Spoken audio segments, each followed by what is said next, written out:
जुलाई 1930 का अंतिम रविवार था। भगत सिंह लाहौर सेंट्रल जेल से हमें मिलने के लिए बोर्स्टल जेल आए थे।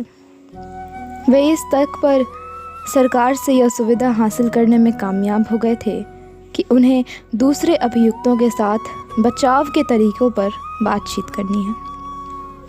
तो उस दिन हम किसी राजनीतिक विषय पर बहस कर रहे थे कि बातों का रुख फैसले की तरफ मुड़ गया, जिसका हम सबको बेसब्री से इंतज़ार था। मजाक मजाक में हम एक दूसरे के खिलाफ फैसले सुनाने लगे। सिर्फ राजगुरु और भगत सिंह को इन फैसलों से बरी रखा गया। हम जानते थे कि उन्हें फांसी पर लटकाया जाएगा। और राजगुरु और मेरा फैसला, क्या आप लोग हमें बरी कर रहे हैं? मुस्कुराते हुए भगत सिंह ने पूछा। किसी ने कोई जवाब नहीं दिया। असलियत को स्वीकार करते डर लगता है, धीमे स्वर में उन्होंने पूछा। चुप्पी छाई रही।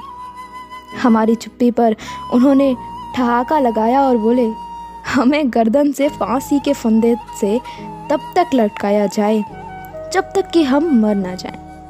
ये है असलियत। मैं इसे जानता हूँ, तुम भी जानते हो, फिर इसकी तरफ से आंखें क्यों बंद करते हो? अब तक भगत सिंह अपने रंग में आ चुके थे। वे बहुत धीमे स्वर में बोल रहे थे। यही उनका तरीका था। सुनने वालों को लगता था कि वे उन्हें फुसलाने की कोशिश कर रहे हैं। चिल्लाकर बोलना उनकी आदत नहीं थी। यही शायद उनकी शक्ति भी थी।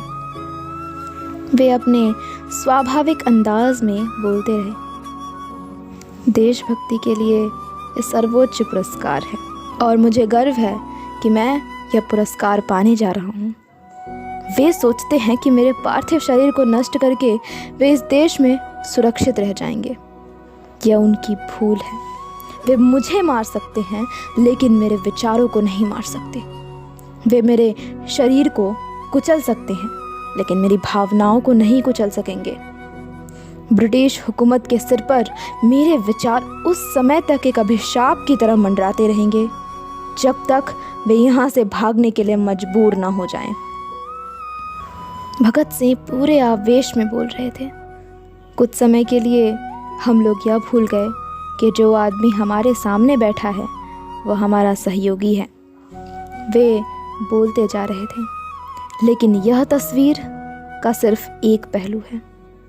दूसरा पहलू भी उतना ही उज्जवल है। ब्रिटिश हुकूमत के लिए मरा हुआ भगत सिंह जीवित भगत सिंह से ज़्यादा खतरनाक होगा।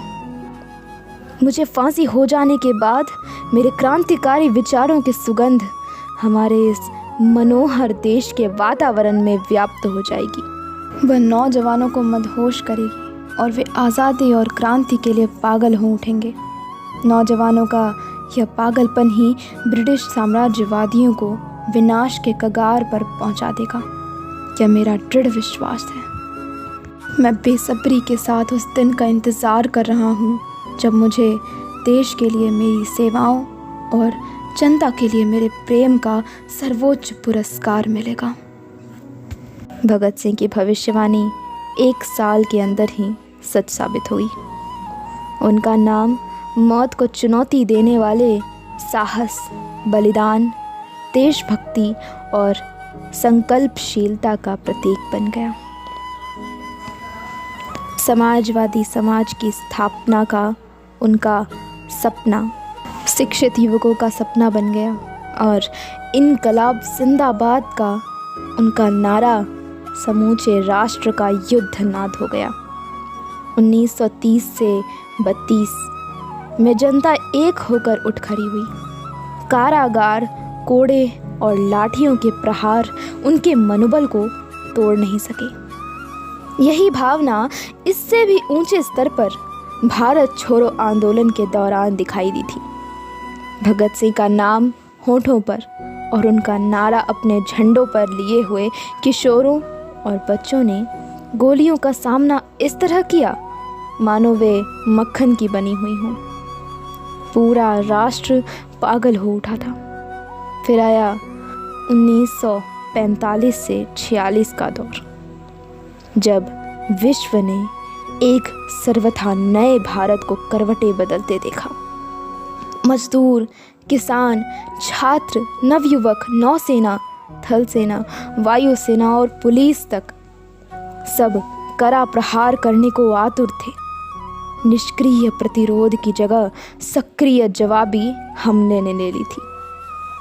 बलिदान और यातनाओं को सहन करने की जो भावना 1930 से 31 तक थोड़े से नौजवानों तक सीमित थी, अब समूची जनता में दिखाई दे रही थी। विद्रोह की भावना ने पूरे राष्ट्र को अपनी गिरफ्त में जकड़ लिया था। भगत सिंह ने ठीक ही तो कहा था, भावना कभी नहीं मरती, और उस समय भी वो मरी नहीं थी।